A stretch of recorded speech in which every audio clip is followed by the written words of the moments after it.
Hello and welcome to the midweek edition of Journalist Hangout. I'm Ayodele Ozubakun. Today on the Hangout, Nnamdi Kanu gets bail. Conditions pledges to meet them in 48 hours.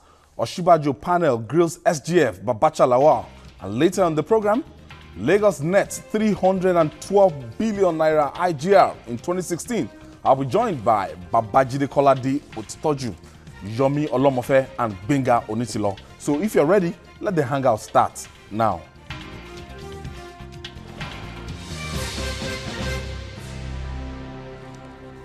Finally, the leader of the indigenous people of Biafra, IPOB, Nnamdi Kanu, has been granted bail on health grounds.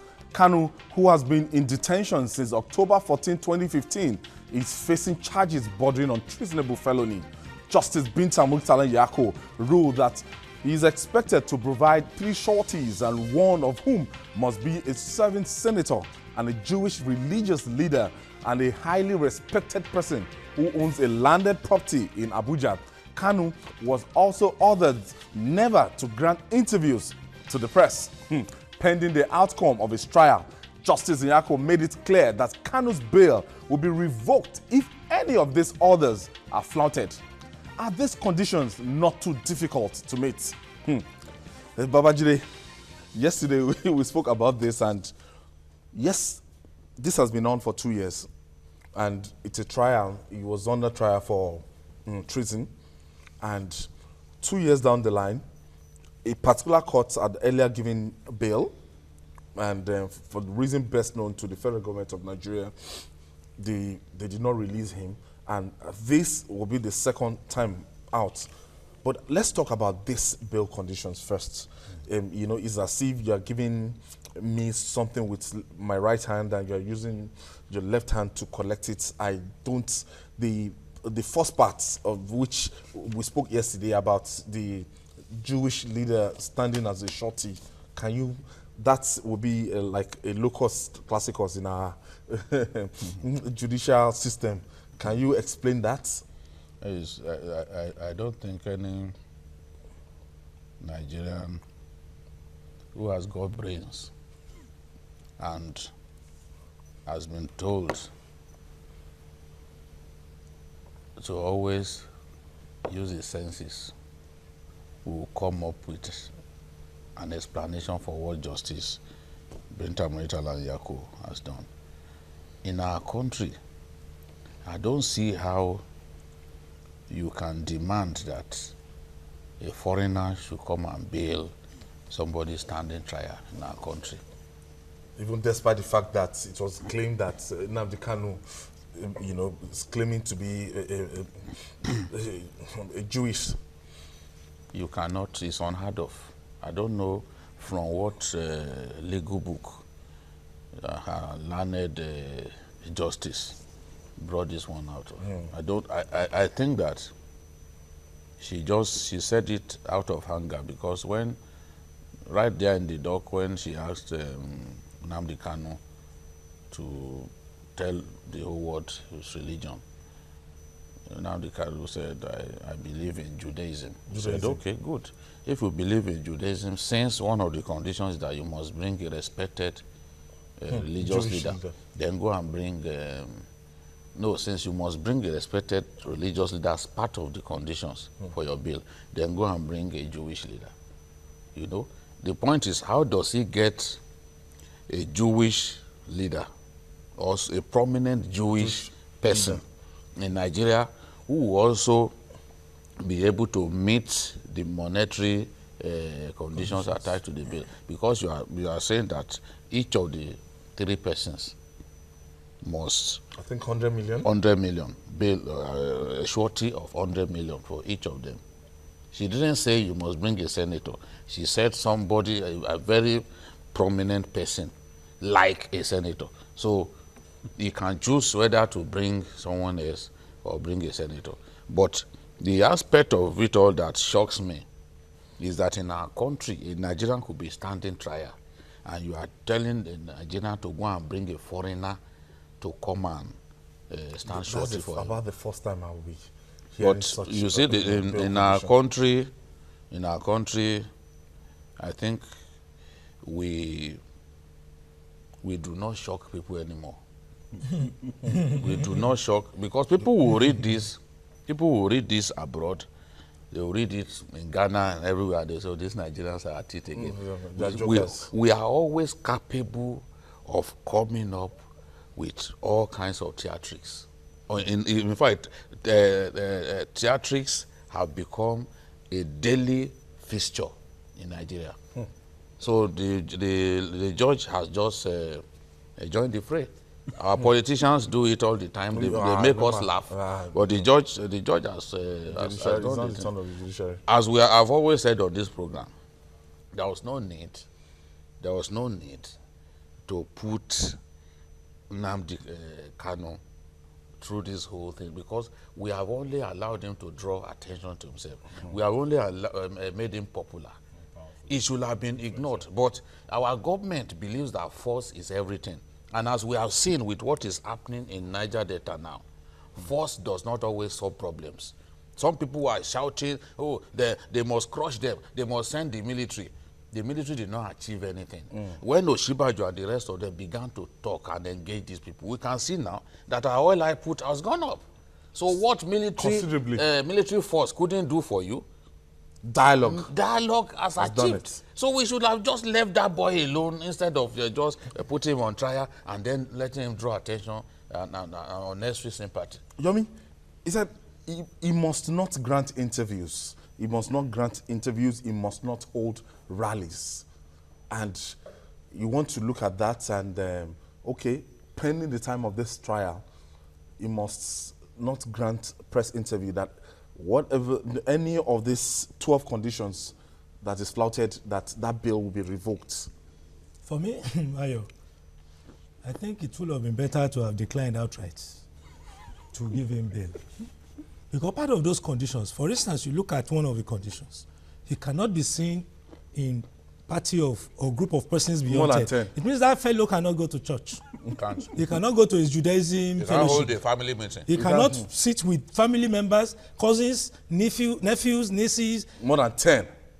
So like Jide said, we need to get serious in this country. The issues confronting us are very serious issues.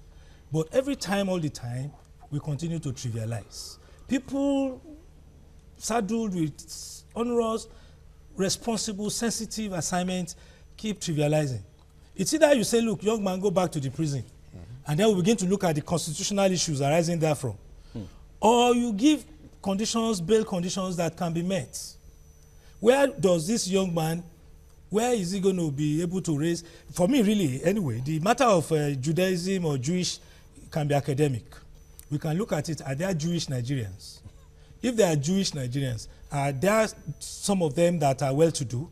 If there are some of them that are well-to-do, are they Igbo? The idea of a Jewish Nigeria. If they are Igbo, would they be willing to stand for? So we can begin to do all of that. Igbos are Jews. Is that what we are saying? I think there's the idea of a Jewish Nigeria is strange to me. Honestly, maybe you've had that before. Because I've looked at it. I'm really at a loss as to how to look at matters like as this. Really. But you see, if we must really get a bit more serious here, what Nnamdi Kanu is trying to do is a matter that we cannot sweep under the carpet. I've said it.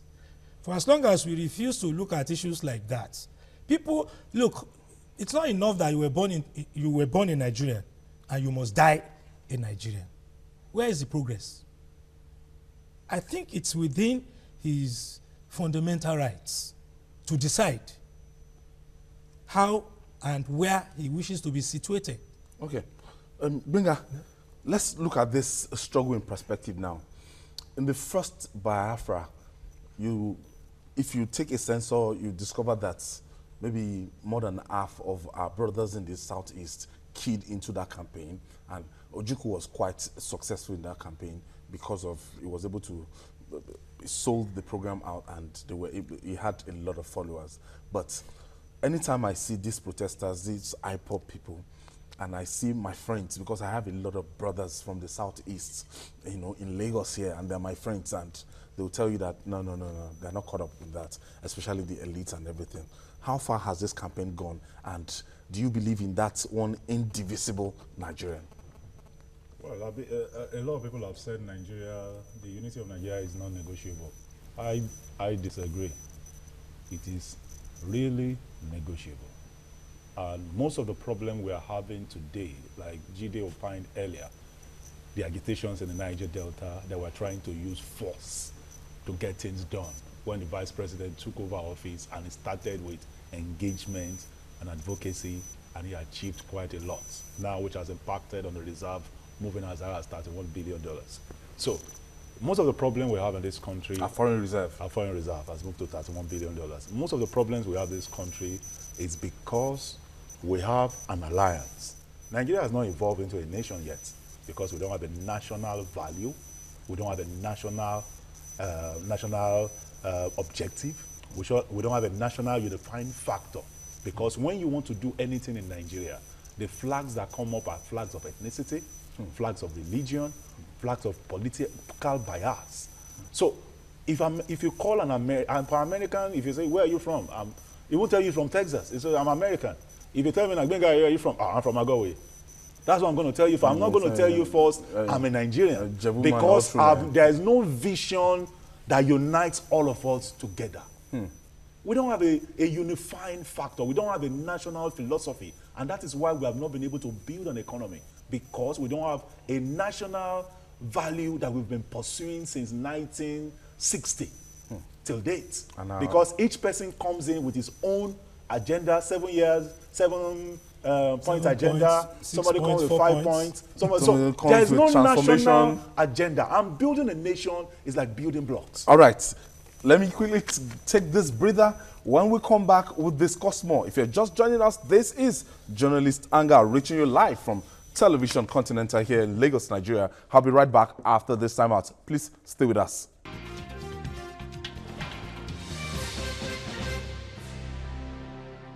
Welcome back. This is Journalist Hangout, and we are looking at the bail conditions granted Nnamdi Kanu and the struggle for by the independent people of Biafra. They call them IPOB.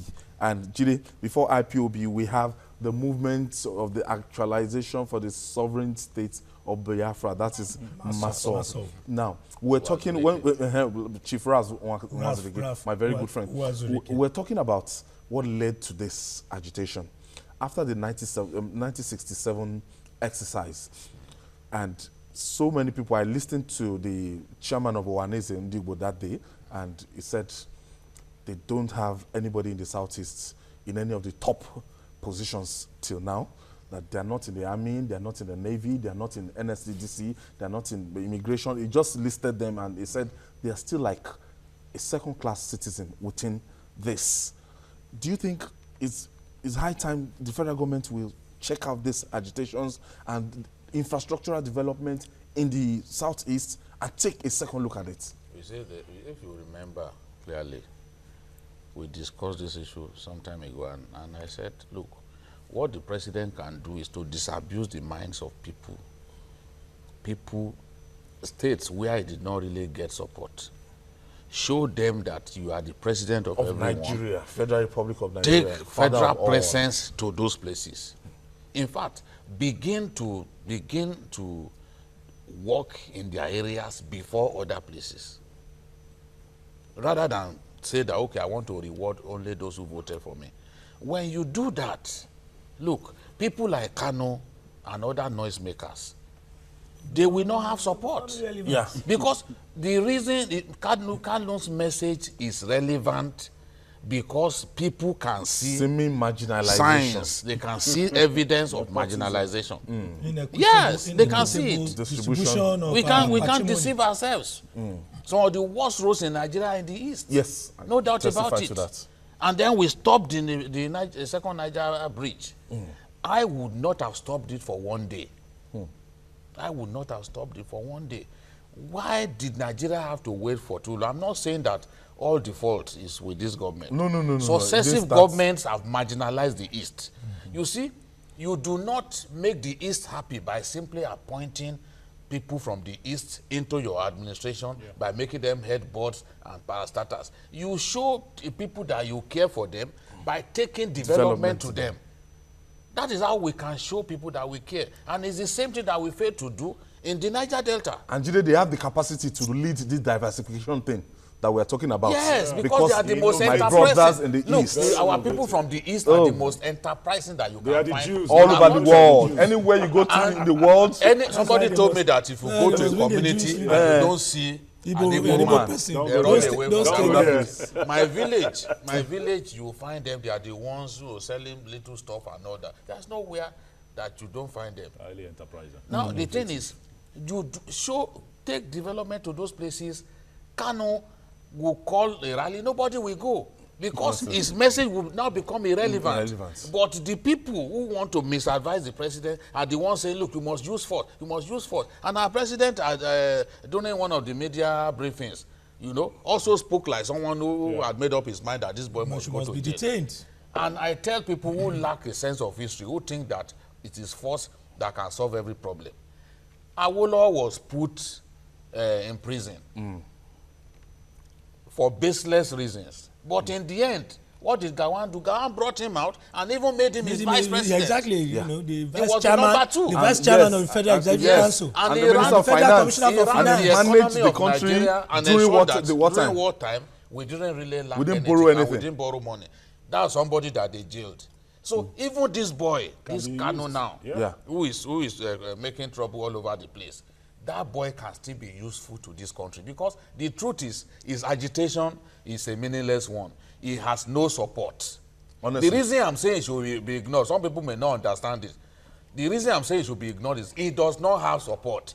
Call your friends who are Igbos, ask them, do you want to secede from Nigeria? You will see that an overwhelming majority of them will say no, that we are going nowhere.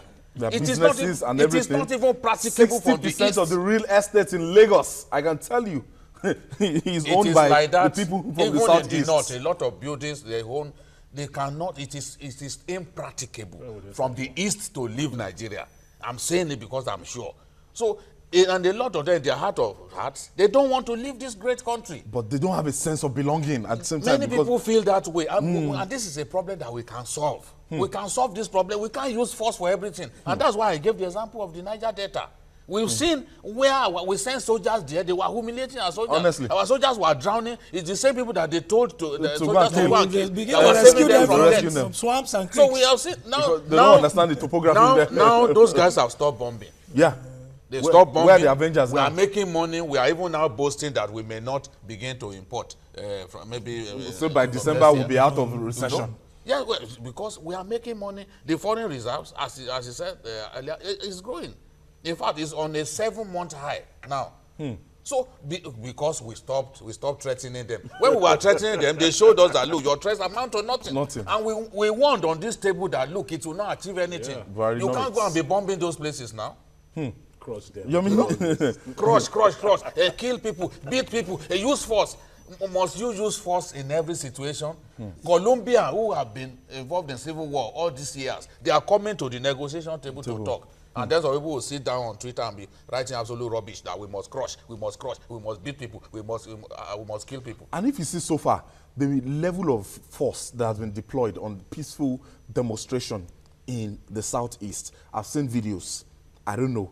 Yes, some of them, they have tendency to go overboard at times, but I've seen dead bodies. I've seen people, killed during these protests. And do you think that will anyway, what will that do to their psyche? It will solve problems, Mayo. You see, war or force has not been proven yet to put an end to ideology. And so, what you must do is to engage ideology with either Superior ideology or to koto to ideology. What I see, playing out here is that Kanu seems to wish to represent a particular ideology, but I think the methodologies he is trying to deploy may not be most effective. What we are saying is that here is the people who are complaining. rather than destroy, maim, and annihilate them. Why would we not look at what they're complaining about and address it? Okay. Which are issues of I have ideology. my first caller. Charles is calling us from Ikorodu. Many thanks for joining us. Charles. Hello, my name is Charles. I'm calling from Ikorodu. All right, go ahead with your contribution, Charles. You're on. Yes, sir.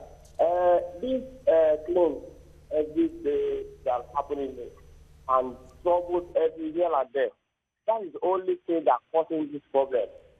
You understand? So many claims as they are doing Christians and they are the religion problem. These are the things that nobody prays to divide in Nigeria. Nobody prays, but those things happen that a lot of people have seen that the whole thing is in the country. Thank you, Charles.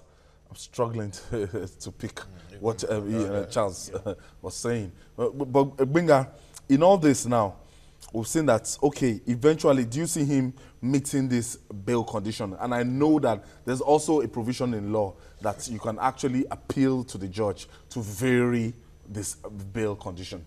I think, well, the last information we have is that the lawyers and the family said they are working on meeting the bail conditions within 48 hours. But as Jide rightly said, I think it's a circus. This kind of discretional bail conditions being given by this judge is, I see it as a circus. I see it as the judiciary getting involved in the politics of the day. Yeah. And I think there are some people playing some strings behind the scene, trying to use the judiciary even against this same young man and what the agitations are all about. If you don't want him to get out of prison, I would just say just keep him there. Don't even grant him bail at all. But it's a bailable offense. Yeah, it is. So that's what I'm saying. They are making a mockery of the institution of the judiciary once again. Must grant it. Yeah. He has not killed anyone. He's entitled to it. The main issue here for me is that we should concentrate more. This government, I know it's a listening government. This government should concentrate more on the agitations that fuels Kanu's advocacies. Yes, Jude not forgetting the fact that Babatunde Raji Fashola has taken, some trips to the east, and he has spoken about this second Niger bridge, and he has spoken about the state of infrastructural development there, and with time, he has shown commitment on the part of the government that they are going to really take it up. I think this thing is on the front burner. Beyond Fashola just moving around and making promises.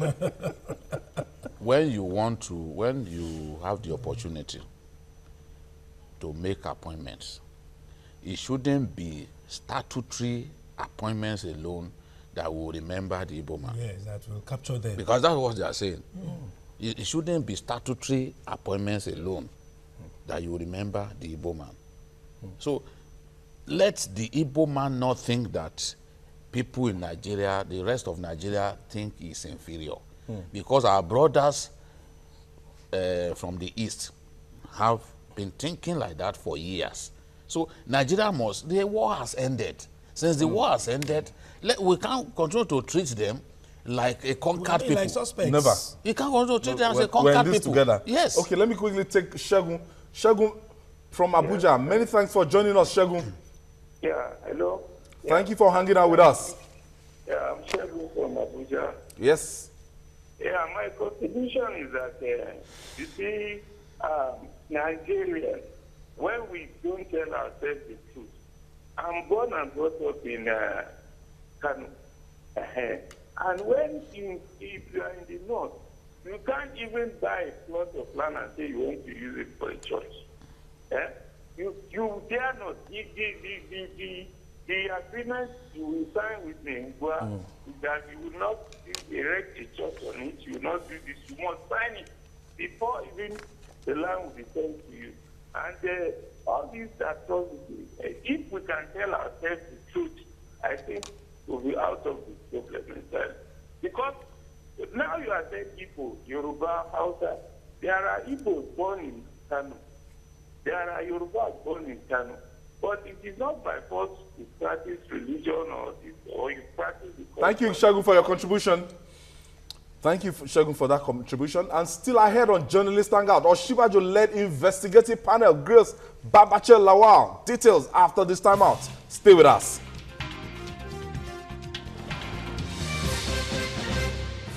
Critics of this administration have said nothing good will come out of the investigation, some of which have called on President Buhari to set up a fresh panel, passing a vote of no confidence on the panel. Can the reports from the existing panel be trusted? Should the ad hoc committee on humanitarian crisis in the Northeast continue with its investigation? Babajide, we are funny, very, very, very funny people in this country, and we're given 2 weeks for the submission of this report, and this report is not out yet. I have a lot of lawyer friends, and they've been coming out with all sort of postulation. EFCC would have handled this. And somebody made a very, very important point that if you ask EFCC to handle this, are you aware of the inter-agency rivalry between EFCC, NIA, DSS? Would that not be preemptive? Say, Mr. President is looking at this and he's saying, okay, let me step it up by setting up a panel that is going to be led by somebody not as being an interested party. Definitely here. What do you feel about the composition of this panel, Jide? We have Babagana Mongodo, we have Malami, the Inspector and the Attorney General of the Federation and Minister of Justice, and the Vice President, 3 of them. You see, Oshibajo, just as you said that day, has his name to protect. No matter what, I want to believe that Oshibajo will protect his good name. Because if I remember clearly what happened in Lagos, Tinubu was his boss, and he told him, if you would get involved, then I would not want to do this. What I want is, if I determine that a judge is corrupt, then you must trust my judgment. And was able to flush out. And they gave him that mandate, go ahead, do a decent job, and he did it. You see, it's not every Nigerian that jokes with his good name. Integrity. A certain footballer in Benin by the name Joseph Egariba, Yamaha, never missed a penalty throughout his career. One day, they were playing an accord game. You know accord game now? I don't know. He was a player of Bendel Insurance. Okay. They were playing an accord game with another team in Benin. They didn't want that team relegated. Derby. Then, suddenly someone made a mistake. He handled the ball. The referee was not aware of the plan to play a draw. So when you handle the ball, the referee had to, and they told Yamaha to go and play. Yamaha didn't want to ruin his own record. Integrity. He walked towards the ball and kicked it into the net. That was the end of the accord game. So I want Oshibajo to behave like Joseph Egare by Yamaha. That good name, he must not gamble with it for any reason. Can't afford. He can't afford. It's not just because he's a pastor. Because look, there are many Nigerians who are not pastors who are more decent than pastors. We know that now.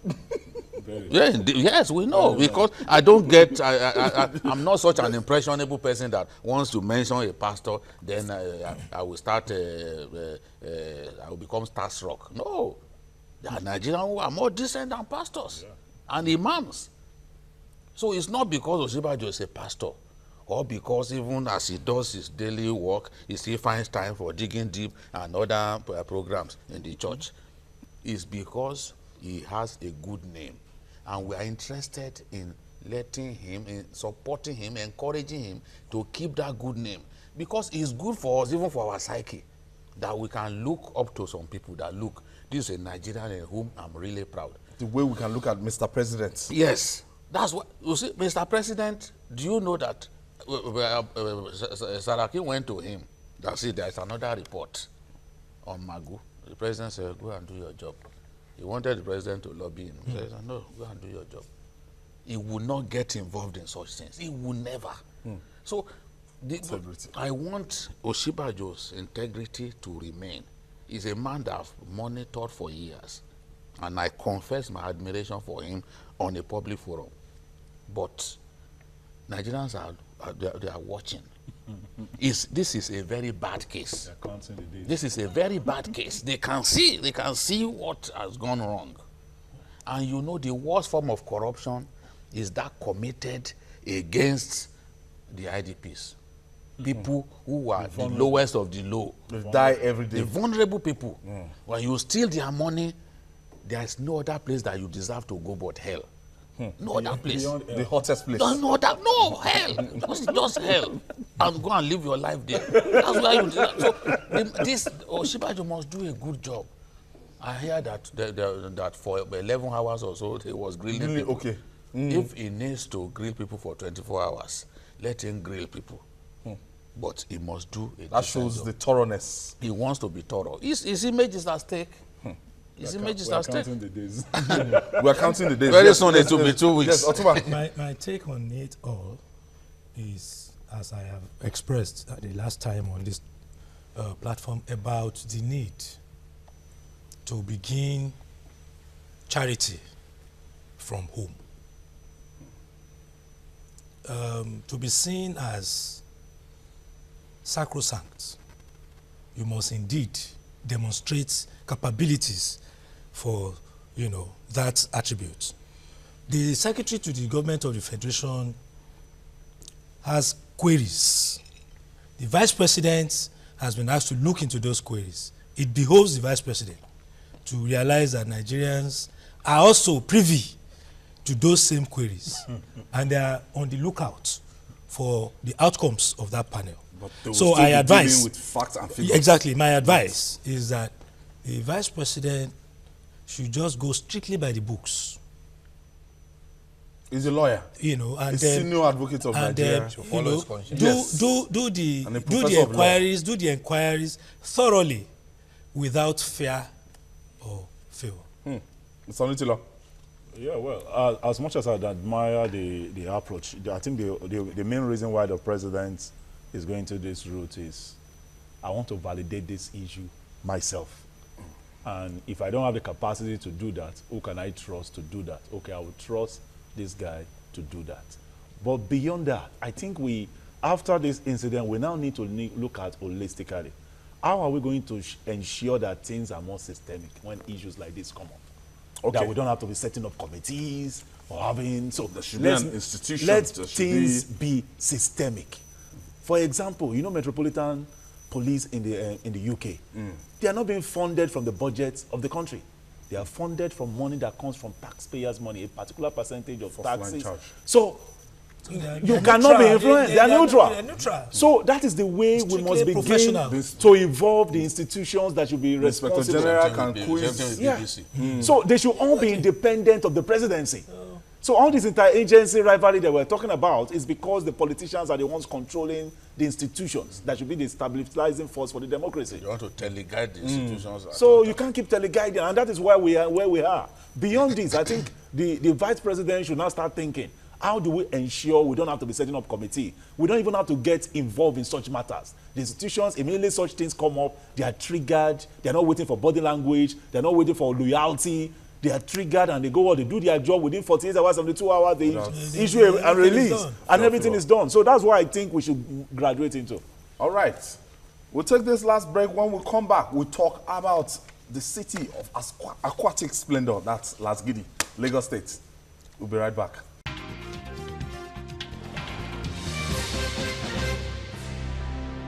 Moving on now. Lagos State won't stop being a surprise to many. No wonder it's tagged the center of excellence. The gene of excellence is visibly in all aspects of the state. This may be because the state is fortunate with visionary leaders that perpetually put the states on the progressive path.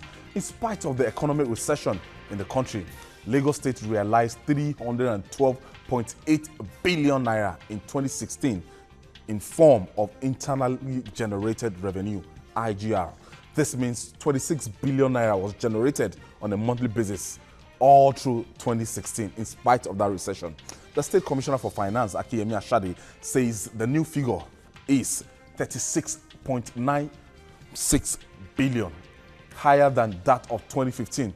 He further disclosed that the new IGR represents 75% of the government's projection. Why is Lagos such a success story? A lot of people will tell you that because Lagos is densely populated, you have the commerce here, you have industry here, all the industries here, and this is like the up. What is the unique selling point of Lagos, Jide? It is good leadership, nothing else. You can have everything. If you don't have good leaders, you won't achieve much. And that's why we keep saying that if Nigeria had been blessed with a succession of good leaders, we will not be where we are. You saw how Singapore was turned around by one man. You know? It doesn't even matter. You can be a lawyer because people like, the Singaporean leader was a lawyer. You can be a lawyer. You can even be a mechanic. You can be a cobbler. The former Brazilian president was a cobbler, Batista. But he provided good leadership. So it's good leadership that Lagos State has continued to benefit from. Although they've had a few bad leaders, no doubt, especially during the military era. But everyone will remember what Jakonde did. Fantastic governor, the best governor of his time. And Lagos became the first state in Nigeria to do a 1 billion naira budget. I'm sure you remember 1980 or so. They were the first state in this country to do a 1 billion naira budget. The budgets of states were usually below 1 billion. Lagos set that record under Jakonde. Jakonde's footprints are everywhere today. And then you had Tinubu, who laid the foundation for modern Lagos. Whatever Fashola achieved, whatever Ambode is doing now, they are all based on the template that Tinubu created. Because Tinubu came into this state at a time when Adekunle was the tax consultant. And when he cancelled that tax consultancy, people say, what's wrong with this man? Why did he do this? But after he cancelled it, they began to generate far more money. From because Adekunle was giving Lagos about $1 billion naira, roughly $1 billion naira. But by the time Tinubu was leaving, it was already above 15 billion. I can't remember the exact figures, but I know that it was already above 15 billion because I did a validatory interview with him, and he told us everything. So Fashola came, moved the thing up, and Ambode has now come to move it beyond even the level that Fashola left it, which confirms the prediction that old man that you interviewed, the APC chairman in Lagos State, who told you that Ambode will outperform Fashola. If you move around Lagos and you see what he's doing, where there were no pedestrian bridges, he's putting them there. Where there were no flyover bridges to decongest traffic, he's putting them there. Pennsylvania, for example, is going to have a flyover to decongest traffic. A prototype of what is in Abulegba. Yeah, he's doing so much. And then you go to a place like Baga. The person who gave him that idea is a fantastic person. You are coming into Lagos. You see all those dirty. You are coming to Lagos. Drive through Ibafo. You drive through Ibafo and all those ugly-looking places. Dirty. You see fields on both sides of the road, and then you come to Lagos. You get to Baga. It feels like you are in Dubai. Drive through that place at night. You will see that the difference is clearer than 7-Up. You just move. You move in, and then you begin to see other great things. The lighting project. Look, I'm so positive. I'm so positive that by the time that young man with a little big stomach does even 4 years as governor of Lagos, honestly, Lagosians will be thanking God and the man who came up with the idea that this is the right time to have this man. In terms of continuity, let me see the role it has played. Because don't forget, the biggest problem we've had in Nigeria somebody will come here, even with from the same party, since 1999, somebody will come. It will come with transformation agenda. Another person will come 7-point agenda, and the person will start dismantling all the superstructure his predecessor might have built. So, what has the continuity of maintaining a single party in Lagos State since 1999 done? I have said it here and elsewhere severally that what Lagos has going for it is simply the leadership model. You see, we must give quite a bit to that gentleman on Bodilon Street. His capacity to spot. Oshoba is also on Bodilon. I'm talking about Ashwaju Bola Ahmed Tinubu, you know. His capacity to spot Talents. exceptionally brilliant talents is nearly unrivaled. His largeness of heart to give opportunities to people who can deliver is also nearly unmatched, unparalleled. And so what can therefore be the outcome of, you know, such a serious leadership filtering and synthesizing processes is excellence. What Ambode is doing, he has no option, because he has inherited what I see as a continuum that is on a fast lane. And so he has also hit the ground running. And now he has also set targets that tells the whole world that Lagos that intend to succeed Ambode, maybe in the next 8 years, Lagos is going to be a double work. If a person who earned 26 billion monthly and about 312 billion in the last year, outgoing year, has projected 50 billion for the incoming year, it tells you that this is a serious fellow. And we are in Who is recession. who is not interested in resting on his oars? Who is not interested in the status quo, sustaining? He wants to improve on the status quo, and he's looking at every avenue, every channel, every corner, every angle to see that he does that. Now, how did he come to be able to do that? He has been through a process. He was with Ashwaju Bola Ahmed Tinubu. He knows the man's penchant for excellence. Okay, Gbenga, when we're talking about let's do the mathematics now. It's said that like minimum of nine persons every 1 hour come into Lagos. Roughly, by next year when we have our population census, I can tell you conveniently for a given that Lagos is over 20 million people in this Lagos. Because the last time out, I don't value the figure they've given Lagos, but the level of, entry into Lagos every day. Now, this will source 6 billion naira as federal allocation, 7 billion naira, good day, 8, 9, but the average of 6 billion naira every day, getting from the federal government. Monthly. Now, monthly from the federal allocation. Now, in terms of IGR, do you think Lagos is really pulling the maximum capacity, the weights that we're meant to be pulling, with the human capacity and the commerce going on? I will look at two sides.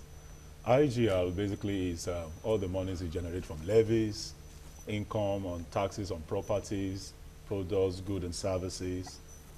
Lagos is termed to be a mega city because you have a population. Once you are over 10 million, more than 10 million population, you are being termed a mega city. So which means you have the human capacity and the wherewithal to do quite a lot of things that we're doing. So Lagos has the enormous capacity. When you look at Lagos, is close to the port, and that's the gateway to the nation. Everything comes through. It's very critical. It's an economic base, not base of Nigeria, whether we want to agree with it or not.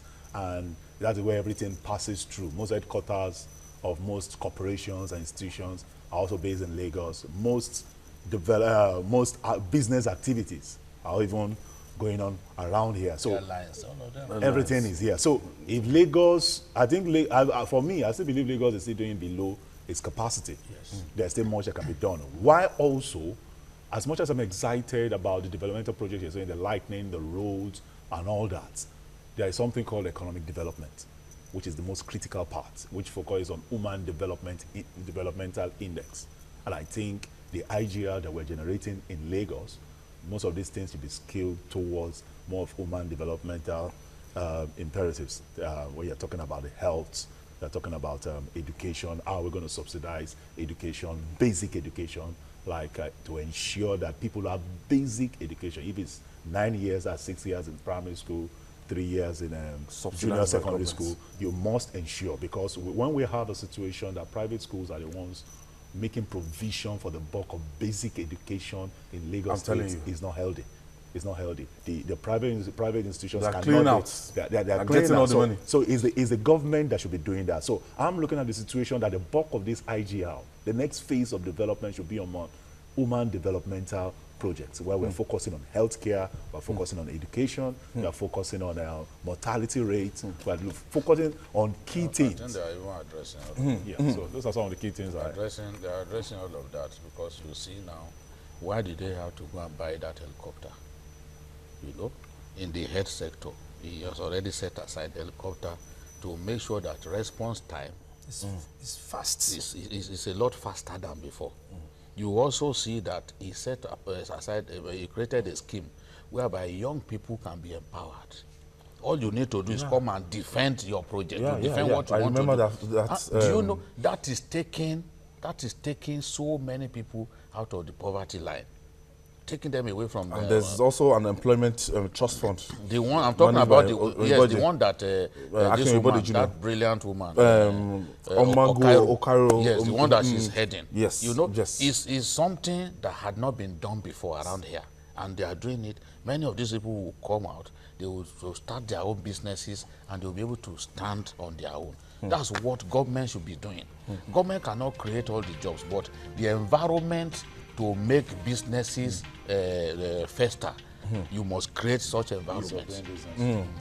Man, time is not always our friend on this program. Somebody was suggesting to us, I said, he's going to tell on us. We can't just afford the luxury of 2 hours. Those will be 30 minutes. 30 minutes. Now 1 hour is looking like 10 minutes. 10 minutes. We're going to I want to thank you for adding quality on today's program. And thank you, Otumba Yomi Olomofe. Thank you so much, Babajide Kolade Otoju, for doing it together as usual. And that's it on Journalist Hangout. Join us tomorrow for another interesting episode of the program. You can watch the repeat broadcast tonight at 11. You can also watch Journalist Hangout on YouTube. That's youtube.com/TVC News Nigeria. Our feedback channel is Journalist Hangout at tvcnews.tv. I am Ayodele Ozuba. Bye for now, and God bless Nigeria.